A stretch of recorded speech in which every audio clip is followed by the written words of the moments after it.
را بر شما برسانیم. انشاءالله جواب اینها را الحال برای شما میرسانیم. و یک خواهرم از ما التماس کردن الحال که درباره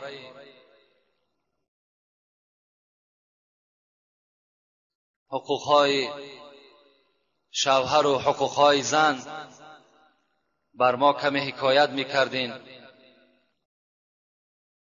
یا یک موضوع خاصه برای ما آماده میکردین.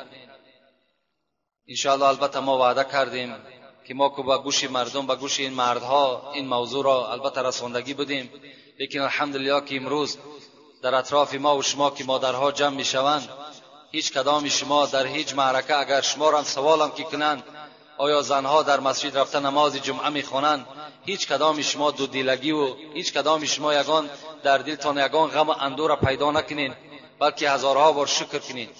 شکر کنین که امروز در مسجدهایی که در اطراف ما و شما هست، 6 یا 7 مسجد جامعی که در کلاب ما و شما فعالیت دارد که در داخل اونها زنها نماز میخوانند، امروز به خدا قسم این شرف است.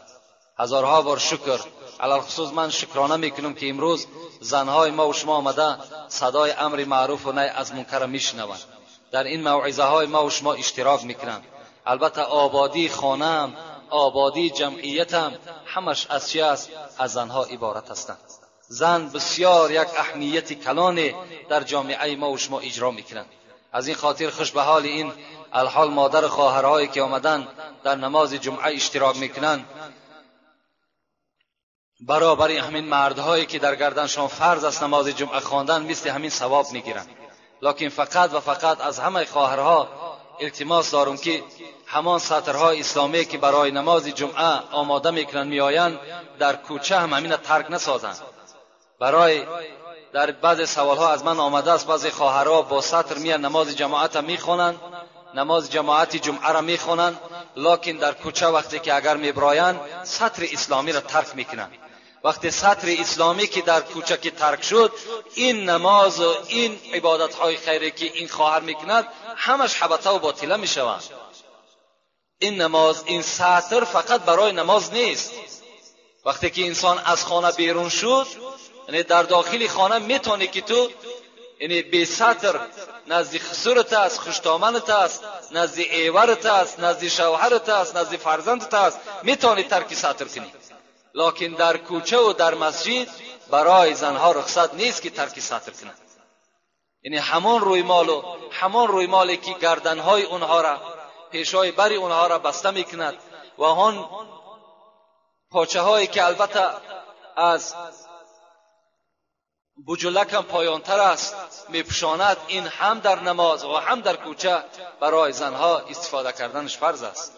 مبادایی که اگر در کوچه بغیر سطر اینها اگر حرکت کنند، تمام عبادت هاشون باطله میسازند و بیکاره میسازند.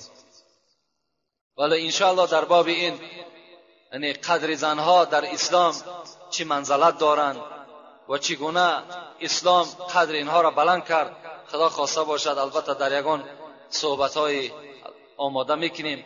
لکن یک برادر بسیار از ما التماس کردند که در نماز جمعه آینده همین جنگ احد که در این شکست مسلمان ها بود، همین بر سمع ما میرساندی، بسیار تاکید بسیار کردند. البته این جنگ خیلی جنگ مشکلی بود. در این جنگ بعد جنگ بدر هست که در جنگ بدر مسلمان ها خیلی یک ظفر کلان یافتند و بسیار یک غنیمت گرفتند که عدد آنها به 313 نفر می رسید که 70 اشتر داشتند میگد و 2 اسب داشتند و همگی 8 شمشیر داشتند. در عوض 3000 قریشی هایی که از دین محمدی بیگانه بودند به آنها جنگیدند و خداوند به یاردم ملائکه ها اینها را ظفر داد. بعد این جنگ بدر، این جنگ احد چی شد؟ جنگ احد سر زد که البته ما وعده دادیم انشاءالله جمعه آینده در همین جنگ احد برای شما حکایت میکنیم که در اینجا 70 تا از صحابه های پیغمبر خدا هم شهید شدند و سرداری حضرت امیر حمزه عمک پیغمبر خدا. انشاءالله این حکایت جمعه آینده خدا خواسته باشد به سمع شما البته میرسانیم. الحال یک چند سوال هاست، همین سوال ها را جواب بگیم. السلام علیکم نامنای محترم، یک پسرم در تحصیل علم می باشد، در حقش دعا کنید. خدای مهربان جمیع آن فرزندهایی که از جانب ما و شما بیرون از خاندان هستند و در سفرهای تحصیل علم هستند یا برای زندگی بیرون از خاندان شدند، خدای صحت و سلامت برده و صحت و سلامت برگشته به خاندان آمدن خدای موفق شما سازد. آمین و رب العالمین.